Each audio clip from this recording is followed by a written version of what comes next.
फलस्तीन और इसराइल की जंग में सिर्फ और सिर्फ मासूमों की जान जाएगी। आखिर इन सब का जिम्मेदार कौन? जंग में सिर्फ और सिर्फ दो लोगों को फायदा होता है, एक जंग जीतने वाले को और दूसरा लाश खाने वाले गिद्ध को। जंग में हर वो बंदा आपका दुश्मन है जो आपकी कौम का ना हो। इसराइल के बॉर्डर पर सेंसर लगे हुए, कितने हैरान कर देने की बात है कि आपकी जेब में पड़ा मोबाइल अगर वो काम ना करे तो आप उसको अपनी जेब में रखोगे। इसी तरह अगर इसराइल के एक बॉर्डर पे सेंसर काम नहीं कर रहे थे तो उन्होंने उसको बॉर्डर पे लगाया ही क्यों? मोसाद दुनिया की नंबर 1 इंटेलिजेंस एजेंसी है, उसको दूसरे दुनिया कोने में भी इसराइल के खिलाफ होने वाले कार्रवाई के बारे में पता लग जाता है। क्या वजह? उसके पड़ोस में बैठा हुआ गाजा पट्टी के अंदर हमास 5000 रॉकेट लेकर बैठा हुआ था और उसको इस बात की खबर ही नहीं हुई। ये आपको हैरान नहीं कर देता है? इस जंग की तैयारी एक दिन में मुकम्मल नहीं हुई। ये हमला बहुत ही ज्यादा बड़ा हमला था, इसमें वक्त भी बहुत ज्यादा लगा होगा।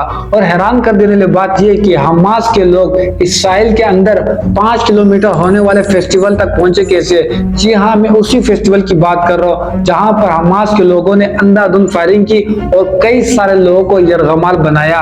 क्या वजह है कि इस दौरान इसराइल की सिक्योरिटी एजेंसी कहां थी? वो कहां पहरा दे रही थी? और हमास के लोगों का हर हमला कामयाब कैसे हुआ?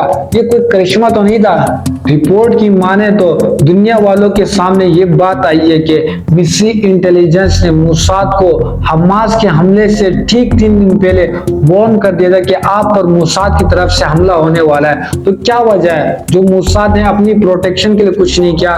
कि उनको पता भी था कि हमास वाले उन पे हमला करने, क्योंकि मिस्री इंटेलिजेंस ने उनको बता दिया था, लेकिन उन्होंने अपनी प्रोटेक्शन के लिए कुछ नहीं किया। ये बात आपको हैरान नहीं कर देता है? क्या इसराइल खुद चाहता था कि उसके ऊपर हमला हो ताकि वो दुनिया वालों को बता सके इस चीज को लीगल करके कि हमास ने सबसे पहले उसके ऊपर हमला किया? क्या आपके दिमाग इस चीज की इजाजत देता है कि आप एक ऐसे अपने दुश्मन के ऊपर हमला करो जो आपसे हर तरीके से बेहतर हो, आपसे ताकत में बेहतर हो, आपसे तादाद में बेहतर हो? तो क्या आप उसके ऊपर हमला करोगे?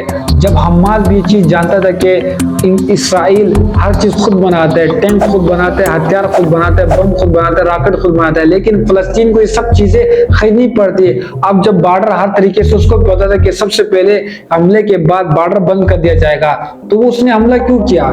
ये मामला इतना आसान है जितना आपको दुनिया वाले बता रहे हैं, आपको न्यूज वाले भड़का रहे हैं, आपको न्यूज वाले दूसरे डायरेक्शन में ले जा रहे हैं। लेकिन मैं आपको बताता चलो, हमास के हमले से पहले आप इसराइल की न्यूज उठा के देख ले, वहां पर आपको पता लगेगा कि इसराइल की आवाम नेतन्याहू के खिलाफ एहतजाज कर रही थी। जी हाँ, हमास के हमले से पहले क्यों एहतजाज कर रही थी? क्योंकि नेतन्याहू के ऊपर करप्शन के कई सारे केस चल रहे थे। Growing turmoil in Israel, fiery protests erupting in the streets tonight. This comes just hours after battled Prime Minister Benjamin Netanyahu. Hamas के हमले के बाद जो अवाम उसके खिलाफ थी, अब वही अवाम, इसराइल की अवाम नेतन्याहू के झंडे तले जमा होने शुरू हो गई। वीडियो की जरूरी बातें। मैं किसी को इस हमले का इल्जाम नहीं दे रहा, लेकिन आप खुद सोच के देखो कि बॉर्डर पर लगे सेंसर ने काम नहीं किया। आप खुद सोच के देखो कि हमास के लोग फेस्टिवल तक जो 5 किलोमीटर अंदर तक होता वहां तक पहुंचे कैसे? और सबसे बड़ी वजह आप खुद सोच के देखो कि मिस्र के इंटेलिजेंस ने जब मोसाद को बता दे कि आपके ऊपर हमला होने वाला है, वो हमले से कई दिन पहले, तो उसने तैयारी क्यों नहीं की?